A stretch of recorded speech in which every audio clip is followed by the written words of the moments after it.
Quand sera venu le Consolateur, que je vous enverrai de la part du Père, l'Esprit de vérité qui vient du Père, il rendra témoignage de moi. Jean 15, 26. Quand le Consolateur sera venu, l'Esprit de vérité, il vous conduira dans toute la vérité, car il ne parlera pas de lui-même, mais il dira tout ce qu'il aura entendu. Jean 16, 13. Dieu avait créé l'homme à son image, afin qu'en devenant semblable à lui, il peut partager sa gloire. Pour devenir semblable à Dieu, l'homme dans le paradis pouvait choisir entre deux voies qui symbolisent l'arbre de vie et l'arbre de la connaissance. L'arbre de vie lui offrait la voie prescrite de Dieu. La vie l'eût doué de connaissance et lui amenait à ressembler à Dieu. En voulant la volonté de Dieu, en participant à la vie de Dieu, il serait devenu parfait.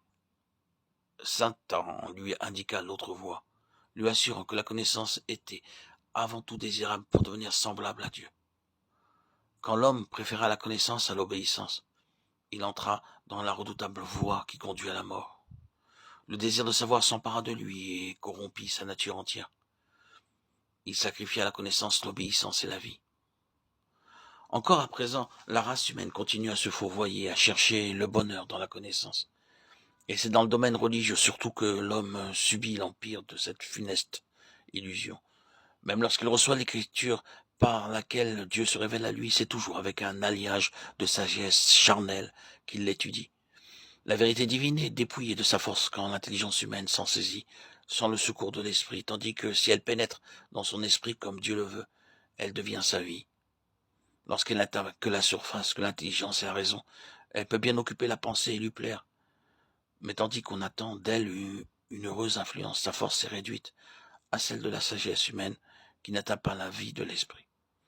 Il y a une vérité naturelle toute humaine, une vérité d'intelligence et de sentiment qui n'est que l'ombre de la vérité divine.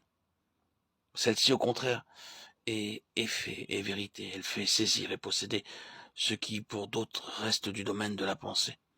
La loi ne pouvait offrir à l'homme d'autre vérité que cette vérité de type et d'image qui constituait la religion juive, tandis que Jésus lui a apporté la vérité, même la réalité, la vie divine, c'est lui, le Fils unique, venu du Père, plein de grâce et de vérité. Qui est la vérité? Jean 1, 14, 14, 6. Le mot véritable employé par Jean ne signifie pas le contraire de faux.